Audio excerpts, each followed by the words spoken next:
लोकसभा चुनाव के नतीजे के बाद अब देश की सभी राजनीतिक पार्टियों की नज़र विधानसभा चुनाव पर टिकी हुई है।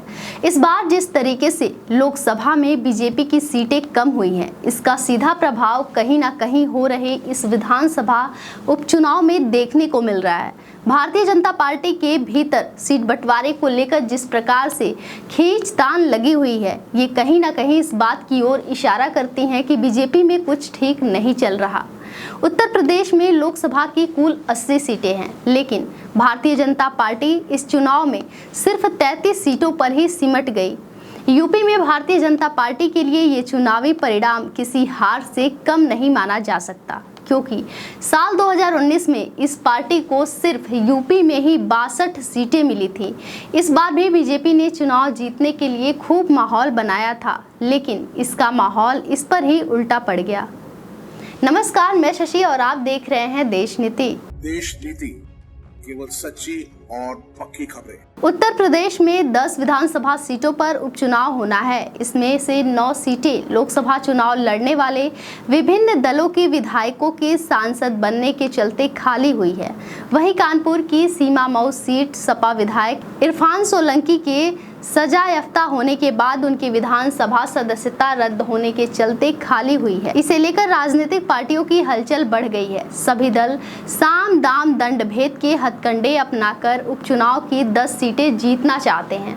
भारतीय जनता पार्टी की सहयोगी आरएलडी 3 सीटों पर अपने उम्मीदवार खड़ा करना चाहती है और वहीं निषाद पार्टी मिर्जापुर की मांझवा सीट को अपने पास रखना चाहती है, क्योंकि यहां से 2022 में उनके ही उम्मीदवार विनोद कुमार बिंद जीते थे, जो अब भदोही से सांसद हैं।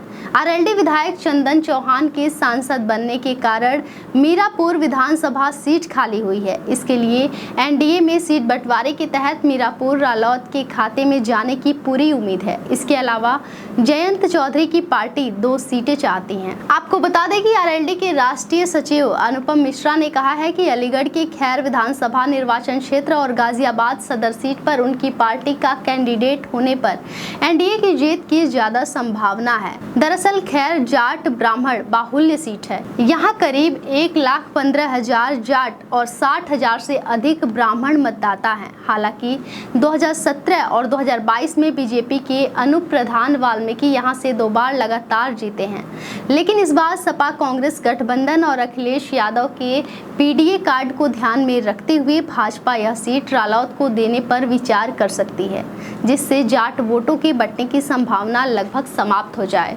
इसी तरह गाजियाबाद सदर सीट भी ब्राह्मण बाहुल्य है और यहाँ जाट और राजपूत मतदाताओं की भी अच्छी संख्या है। इसके अलावा वैश्य वोटर भी निर्णायक भूमिका निभाते हैं। पिछले 3 विधानसभा चुनाव 2012, 2017 और 2022 में यह सीट बीजेपी ने जीती थी।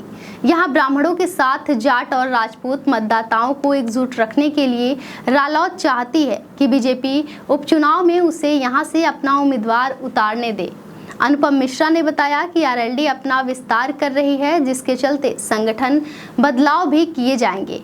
हमारे ऐसे कार्यकर्ता जो निष्क्रिय है या किसी दूसरे दल में चले गए हैं, उनसे संपर्क साधा जाएगा। उनकी फिर से राष्ट्रीय लोक दल में वापसी कराने के पूरे प्रयास किए जाएंगे। इससे पार्टी को मजबूती मिलेगी। अनुपम मिश्रा के मुताबिक अध्यक्ष जयंत चौधरी अपने दादा चौधरी चरण सिंह के आजमाए फॉर्मूले को धार देने के लिए नए सिरे से काम कर रहे हैं। साथ ही रालौत अनुसूचित और अगड़ा समाज के गुर्जर और राजपूत समुदाय को अपने साथ जोड़ने के लिए और अधिक काम करेगी। अब देखना यह होगा कि इस विधानसभा उपचुनाव में खींचतान के बीच कौन सी पार्टी कितनी सीटें लाती हैं।